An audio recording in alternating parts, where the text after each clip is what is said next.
side into bad positions. So whilst he was exciting and threatening, he never actually had the final product, which I think is Morgan Escaray these days. So I don't get the pumped up nature of the way he's been looked at. Harvey Levett was very good for Salford, though. He was excellent in the centre.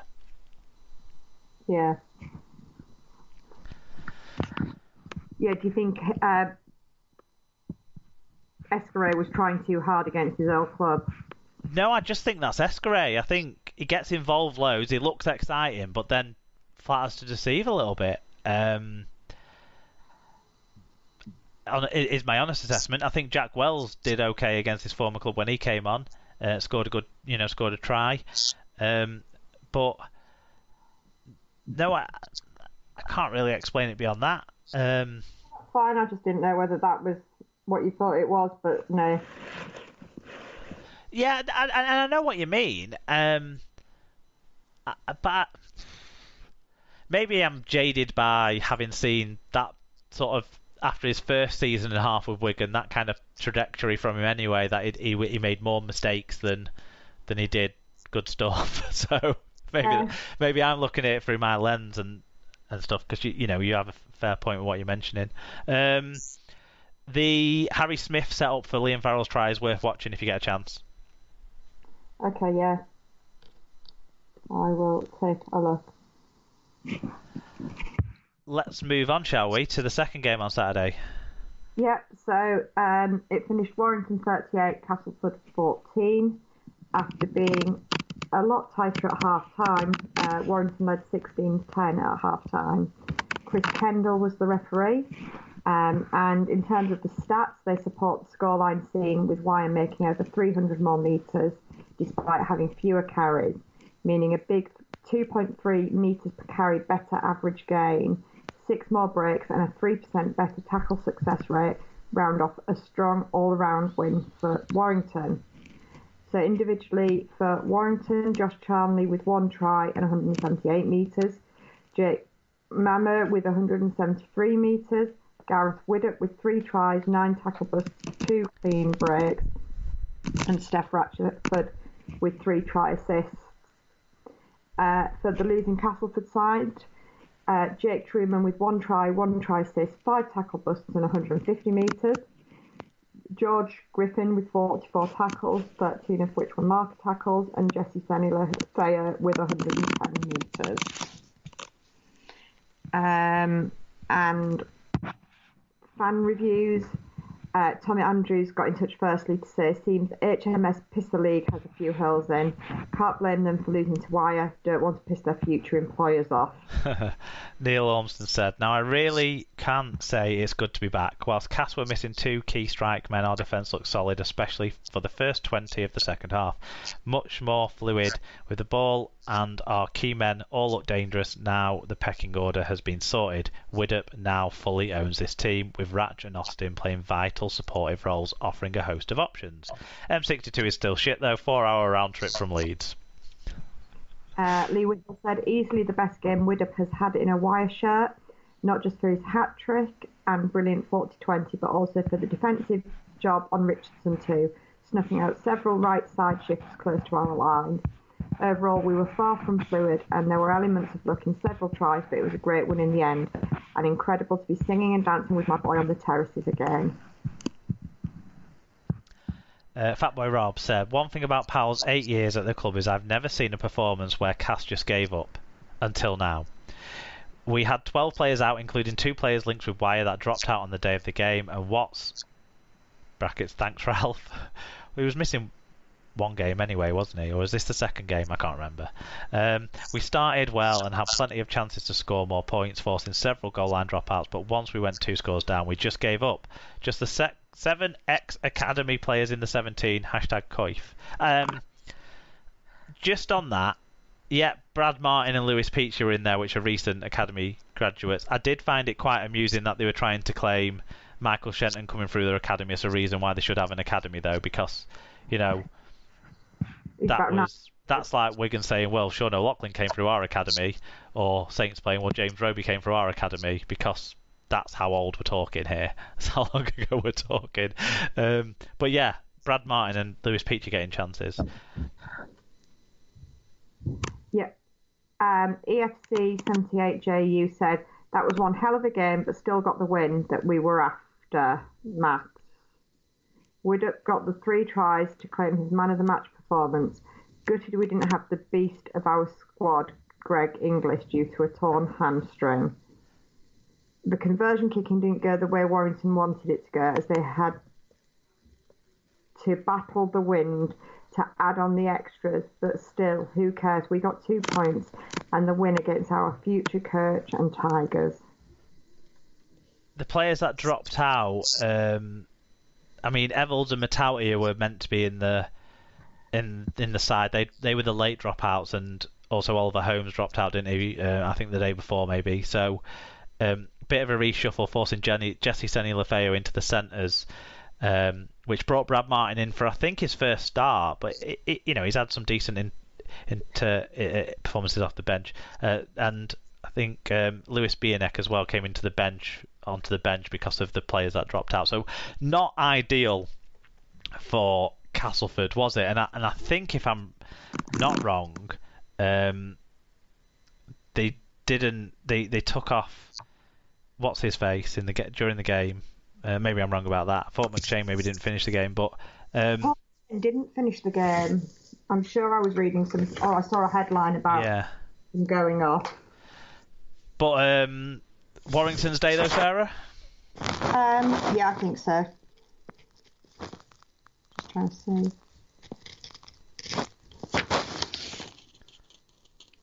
Yeah, I'm sure. I think McShane did go off, didn't he?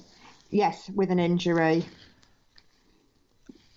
But by that point, it was 28-10, so it's not made a massive difference, has it? No. And it looks like, Widdop's really starting to pull the strings eventually. It's almost like Steve Price must be kicking himself that he never dropped Blake Austin at any point last year, if this is what the effect of dropping Austin to because that seems to be what it took to make Widdop understand he's the man in charge of this side and the other guys are good foils for him. Yeah. Either that or realise that he's not invincible either. You know, if I'm prepared to drop Austin, I'm prepared to drop you as well. Yeah, true. Yeah, that's a good shout. One way or another, you think if he'd have done it sooner, it might have been better for this for Warrington in the last 12 months, because they've found an attack, haven't they? You know, other than the close games that they had against Catalans, they've been scoring points. Okay, conceding a few points as well, but scoring a lot of points in recent weeks. Yeah. Yeah, no, I think, I mean, it's interesting, isn't it? As you say, they're conceding a lot, but scoring more, which is all that matters, really. Yeah, and I know you were pulled in sort of late into the day, so maybe haven't got a chance to catch up on any highlights of this one. But was there anything that you have seen in terms of highlights? I'm afraid there isn't, due to spending large amounts of time at the hospital this morning. So I've seen very little. Shall we clear up that's your daughter's got a broken foot, not? Yeah, Anna's broken a big turn. Not Tim's got the sniffles, but Sarah's come out of hospital to do the show. Yeah, that's it.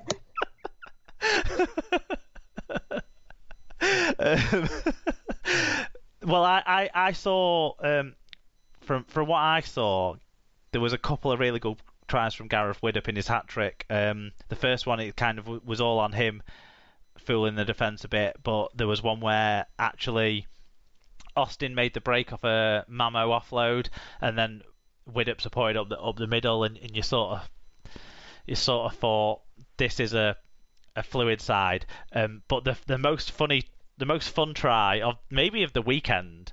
No, not of the weekend. Our owners try, but the most fun try of this game, I think, was Darryl Clark's. He got backed up over the line, like Castleford have done so much with players recently. I don't know if this is part of the giving up that Rob talked about, but he just managed to reach. So he was backed up, kind of with about 3 defenders on him who'd stood him up, so he couldn't dive over the line. So he just leant forward and put the ball down between his feet and scored. It was just bizarre. Yeah. No, I'll take a look at that one then as well. Let's move on to the televised game on Saturday, and a battle amongst the top three, where it was Catalans and St Helens. Robert Hicks was the referee. It was 8-2 to the Catalans at half-time. They managed to hold on to win, 20 points to 16, despite a bit of a rally from St Helens in the second half. In terms of the stats, they were really close. They don't say why one side or another won or lost this game. Even in breaks, even in errors, just one penalty different between the sides, just 45 metres and 3 carries different between the sides. The only wide margin was tackle success rate, and the winning side Catalans came out 4% worse off in that count, actually, so that doesn't really help explain how they won the game, but won the game they did. Individually, Tom Davies' exceptional season continues. Another stats roundup performance for him.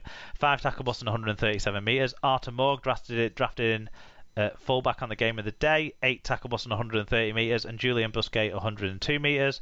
For St Helens, Mark Percival back in the right centre. 2 tries, 5 tackle busts, 134 metres, 2 clean breaks. Lachlan Coote, 2 try assists. 6 tackle busts, 159 metres. And Joel Thompson, 40 tackles. Shall we get into the fan views? Yep. So St David said, at least there'll be one Saints review this week. Watched on my phone in Cheddar. Wish I had gone cheese shopping, to be honest. Didn't get 50-50s, but didn't deserve to, with poor errors and discipline. Bugger. Come on, you mighty Saints.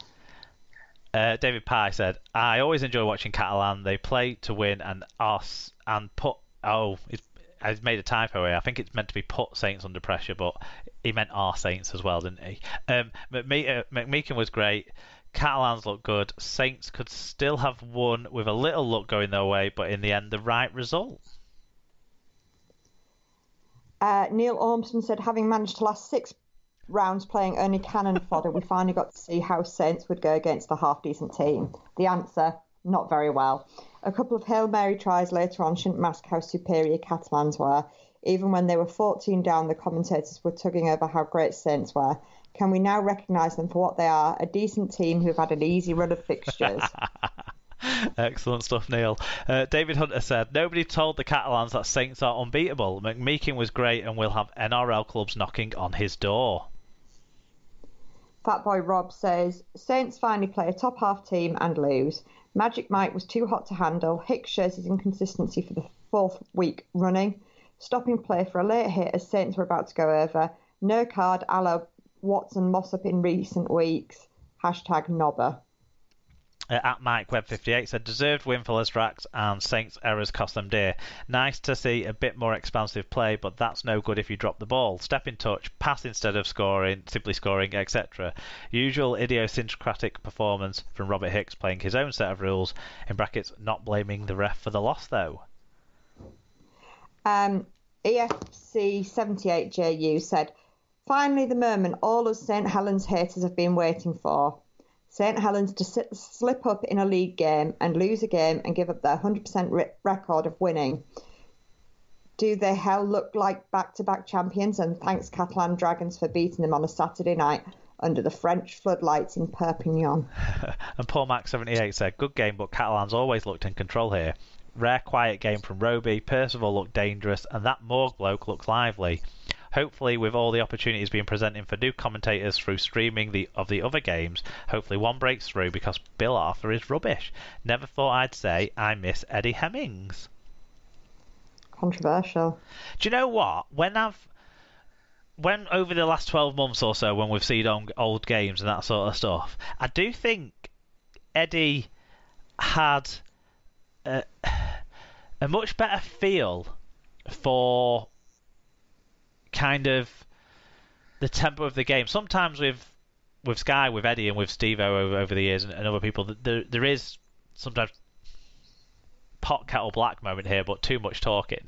But Eddie, not just wide to west, but lots of other moments as well, did pick the tempo of moments right. We just hated him because he was all we heard, and we're Rugby League fans, and as we've talked about previously this year, Rugby League breeds contempt.